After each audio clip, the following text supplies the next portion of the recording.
नमस्कार दोस्तों, कैसे हैं आप लोग। उम्मीद करते हैं आप सभी लोग अच्छे होंगे। दोस्तों, जैसा कि आपको पता है एसएससी एमटेस्ट की वैकेंसी इंक्रीज हो गई है, जो कि लगभग 5464 थी वैकेंसी, वो बढ़कर के 8021 टोटल पोस्ट हो चुकी हैं। ठीक है, इस वीडियो हम डिस्कस करने वाले हैं कि आपको कितना टारगेट करके आपका स्कोर चलना है, क्या एक्सपेक्टेड कट ऑफ जा सकती है, इन चीज़ों पर डिटेल से हम डिस्कस करेंगे। साथ ही साथ प्रीवियस ईयर भी डेटा यहाँ पर हम डिस्कस करने वाले हैं कि परसेंट कंपटीशन इस बार क्या रहेगा, और आपका सबसे इंपॉर्टेंट बात कि एग्जाम अभी कितना डिले होगा। इन सारी चीज़ों पर डिटेल से डिस्कस करेंगे। वीडियो को कंप्लीट इंड तक देखना, आपको अच्छे से सारी चीज़ें क्लियर होंगी और जो भी डाउट है आपके वो सारे क्लियर हो जाएंगे इस वीडियो में। ठीक है, अगर आप बात करें, मैं पहले कुछ चीजें आप लोगों को दिखा देता हूँ। वैकेंसी डिटेल की बात करें तो आपको 2025 में पहले वैकेंसी थी 5464, अब बढ़ करके आपकी जो है वो 8021 वैकेंसी हो गई। यहाँ पर आप लोग देख भी सकते हैं। हम प्रीवियस ईयर वैकेंसी देख लेते हैं और उसमें कितने फॉर्म फिल हुए थे। इस बार का मैंने ऑलरेडी एक फॉर्म फिलअप का डिटेल वीडियो बनाया था, और अभी बता दूं कि टोटल जो आपके फॉर्म फिल हुए हैं वो 36,17,245 टोटल फॉर्म 2025 में फिल हुए हैं। ठीक है, 2024 की वैकेंसी आपको पता है कि लगभग जो आपकी 9,500 थी, 9,583, उसमें फॉर्म फिलअप हुए थे। सबसे ज्यादा अब तक का रिकॉर्ड है कि मतलब 57 लाख के आसपास फॉर्म फिल हुए थे। ठीक है, 2023 में आपकी मात्र 1558 वैकेंसी थी, 26 लाख के आसपास फॉर्म फिल हुए थे। 2022 में जो आपकी वैकेंसी थी उसमें आपका जो है 12,523 वैकेंसी थी, और उसमें जो फॉर्म फिल हुए थे 54 लाख के आसपास। ठीक है, 2021 वाली वैकेंसी थी, टोटल पोस्ट थी 7739, और टोटल फॉर्म फिल हुए थे 39,33,119 टोटल फॉर्म फिल हुए थे। ठीक है, 2020 की वैकेंसी थी आपकी 3,972 टोटल पोस्ट रही हैं, 45,34,810 टोटल फॉर्म फिल हुए हैं। यहाँ पर मैंने पूरे लास्ट 5 साल का डेटा आप लोगों के सामने रख दिया, मतलब कितनी पोस्ट थी और उसके बाद कितने फॉर्म फिल हुए। इस बार आपको पता है कि मतलब लास्ट ईयर के मुकाबले इस बार 1500 के आसपास वैकेंसी कम है। पिछली बार वैकेंसी थी आपकी 45 मतलब कि 9,583, और इस बार वैकेंसी आपकी 8,021। फॉर्म फिलअप में काफ़ी ज़्यादा गिरावट देखने को मिली, 57 लाख फॉर्म फिल हुए थे, और इस बार आपकी जो फॉर्म फिल हुए हैं वो 36 लाख के आसपास टोटल फॉर्म फिल हुए। तो फॉर्म फिलअप में तो काफ़ी कम है, वैकेंसी 1500 कम है, लेकिन फॉर्म फिलअप भी कम फॉर्म फिल हुए हैं इस बार। ठीक है, अब अगर हम बात करें कट ऑफ क्या रही है प्रीवियस ईयर में, आप लोगों को दिखा देता हूं कुछ कट ऑफ वगैरह का। आप लोग 2024 की कट ऑफ देखेंगे तो यहाँ पर देख ही सकते हैं कितनी कट ऑफ गई थी। आप लोग देख ही सकते हैं, मतलब हाई कट ऑफ गई थी, अच्छी खासी कट ऑफ गई थी। मतलब कि पोस्ट 9,000 थी, 9,500 के आसपास, और फॉर्म भी आपको पता है कि कितने ज़्यादा 57 लाख के आसपास फॉर्म फिल हुए थे। तो वैकेंसी आप लोग कट ऑफ यहाँ पर डिटेल वाइज देख ही सकते हैं। जैसे बिहार का अगर हम यूआर कैटेगरी बात करें 137.92 हुआ था यूआर का। ओबीसी का 136.95 था आपका, ईडब्ल्यूएस का 136.48 था आपका, एससी कैटेगरी में 130.93 था। ये आपकी कट ऑफ गई थी। उत्तर प्रदेश की मेनली बात करें तो उत्तर प्रदेश की जो कट ऑफ आपकी लास्ट ईयर 2024 वाली गई थी वो यहाँ पर देख सकते हैं कि आपका जो कट ऑफ गई थी यूआर कैटेगरी के लिए 131.02 गई थी, आपका ओबीसी कैटेगरी के लिए 128.16 गई थी, और आपका ईडब्ल्यूएस के लिए 127.09 कट ऑफ गई थी, और आपका एससी कैटेगरी की जो कट ऑफ गई थी वो वहाँ पर 121.55 कट ऑफ गई थी, और एसटी कैटेगरी की जो कट ऑफ थी आपकी 111 यानी 111.93 के आसपास कट ऑफ गई थी। तो ये आप लोग पूरा देख सकते हैं, कई स्टेट का इसी तरीके से देख सकते हैं। अगर हम दिल्ली की बात करें तो दिल्ली का भी देख सकते हैं, यहाँ पर 127.88 यानी गई थी कट ऑफ आपकी यूआर कैटेगरी की। आपका ओबीसी कैटेगरी की बात करें तो ओबीसी की भी यहाँ पर आप लोग देख ही सकते हैं साइड में कि ओबीसी की जो कट ऑफ गई थी दिल्ली की, वहाँ पर गई थी 125.49 गई थी आपकी कट ऑफ। ईडब्ल्यूएस की जो कट ऑफ गई थी वहाँ पर आपकी दिल्ली में वो गई थी 123.47 गई थी आपकी कट ऑफ। एससी कैटेगरी की भी यहाँ पर देख सकते हैं लगभग ईडब्ल्यूएस के बराबर ही है, 123.07 कट ऑफ गई थी, और एसटी कैटेगरी की 114.07 कट ऑफ गई थी। तो इस तरीके से आप लोग पूरे कई सारे स्टेट का यहाँ पर देख सकते हैं। हरियाणा हो गया, उत्तराखंड हो गया, राजस्थान हो गया, एमपी हो गया, झारखंड हो गया।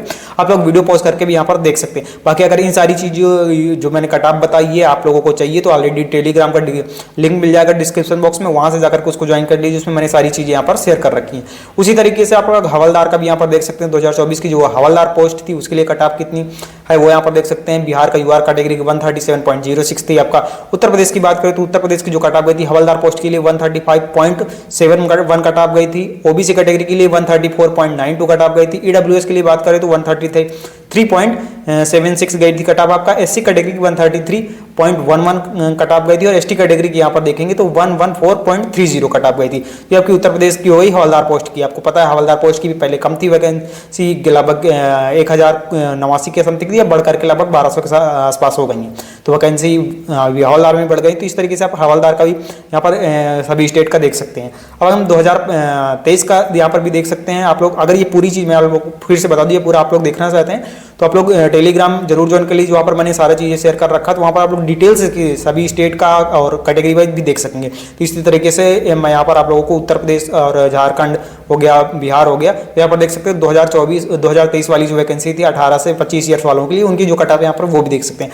मैं अगर इन सारी चीज़ों को करके बताने लगूंगा तो वीडियो काफ़ी लंबा हो जाएगा, तो मैं ज़्यादा वीडियो को लंबा नहीं करना चाहता, ये चीज़ें आप लोग मेरे टेलीग्राम पर जाकर के देख सकते हैं। ठीक है, ये हो गई आपकी 2023 की कटऑफ। उसी तरीके से 2023 की हवलदार पोस्ट की भी आप लोग यहाँ पर देख ही सकते हैं। हवलदार पोस्ट की 2023 की जो कटऑफ गई थी उत्तर प्रदेश की 145.13 कटऑफ गई थी, 144.64 कटऑफ गई थी। तो ये आप लोगों का हवलदार पोस्ट की 2023 की कटऑफ हो गई। ठीक है, अब हम मेनली बात कर लेते हैं कि हमें इस बार का हमारा सेफ स्कोर क्या रहने वाला है, मतलब 2025 में हमें कितना टारगेट करके चलना चाहिए, कितने नंबर को टारगेट करके चलना चाहिए ताकि हम सेफ रहें। ठीक है, तो मैं कुछ चीज़ें आप लोगों को क्लियर कर देता हूँ। जैसा कि आपको पता ही है ऑलरेडी ये चीज़ें कि आपका मैथ और रीजनिंग जो हो गया ये सेक्शन आपका क्वालिफाइंग होगा। ठीक है, इसमें आपके 20 क्वेश्चन पूछे जाएंगे, मतलब 60 मार्क्स के होंगे, और आपका रीजनिंग के भी 20 क्वेश्चन 60 मार्क्स के होंगे। 45 मिनट का समय मिलेगा इसके लिए आप लोगों को, तो ये आपका क्वालिफाइंग होगा। ठीक है, इसमें आप लोग कितने करके आते हैं, 10, 15, 18, 20 जितने भी कर लेते हैं, मतलब ये क्वालिफाइंग होगा। ठीक है, मिनिमम आप एक बार क्वालिफाइंग मार्क्स देख लीजिएगा, अभी मुझे यहाँ पर माइंड में नहीं आ रहा है